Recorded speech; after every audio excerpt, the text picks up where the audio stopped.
The next rule that we have at our disposal, called the trapezoidal rule.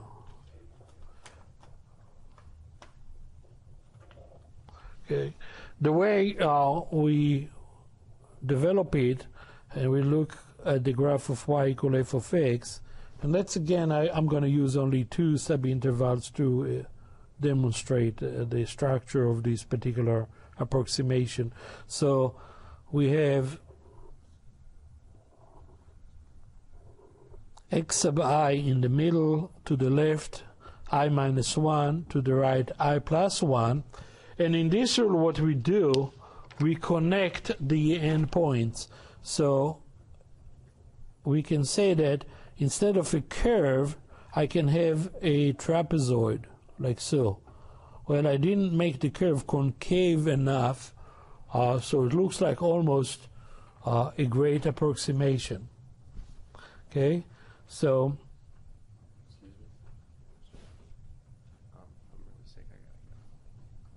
get well.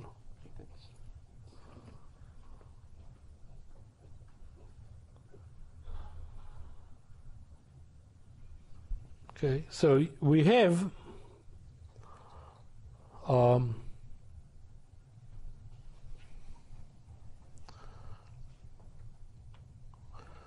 two trapezoids right here, and let's see.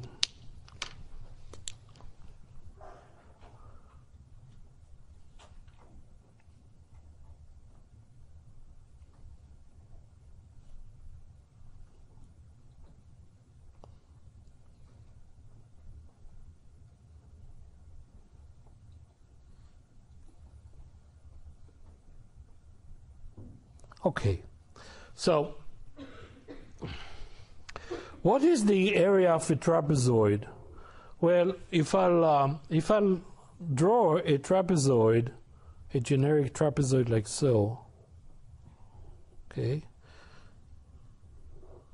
and this is the height of the trapezoid, well, this area will be equal to the area of a rectangle that has the same height.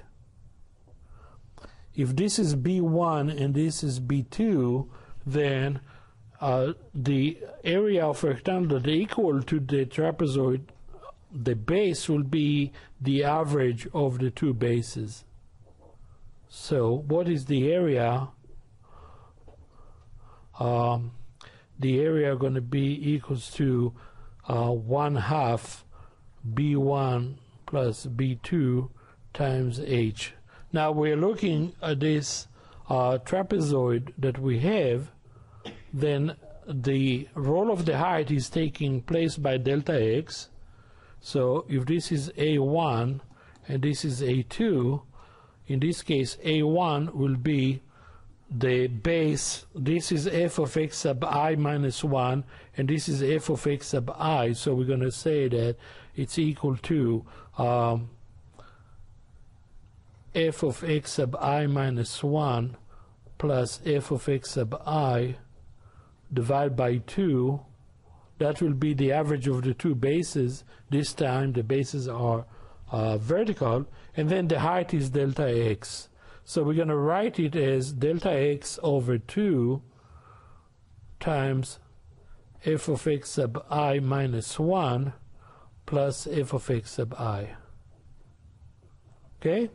Likewise, if I look at A2, A2 will be delta x over 2 times, this time it's this x sub I, f of x sub I and f of x sub I plus 1. So f of x sub I plus f of x sub I plus 1, like so.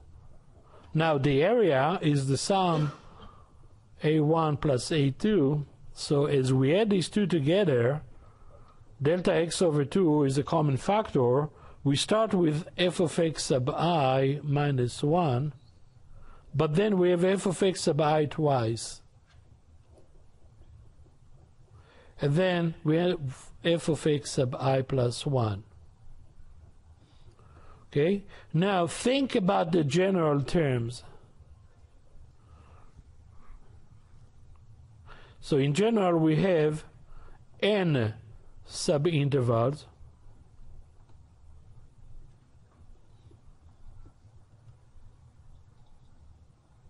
Okay, so notice that with the exception of the leftmost and the rightmost, everything is twice because we share every in-between value. So we're going to say that t sub n in general will be delta x over 2 times. We're going to start with what? F of x sub I minus 1. So we're going to start, the very first value will be f of x sub 0, not f of x sub 1. Okay? Because remember, if you have, let's say, if you have 5 subintervals, you have 6 endpoints. Okay? Because you have the left endpoint and the right endpoint. So you end up having one extra value. So we start with the f of x sub 0, and then everything in between will be doubled. So 2 times f of x sub 1, 2 times f of x sub 2, so on, all the way to 2 times f of x sub n minus 1, and then x sub n, which is the right endpoint, will be calculated only once. And this is the rule.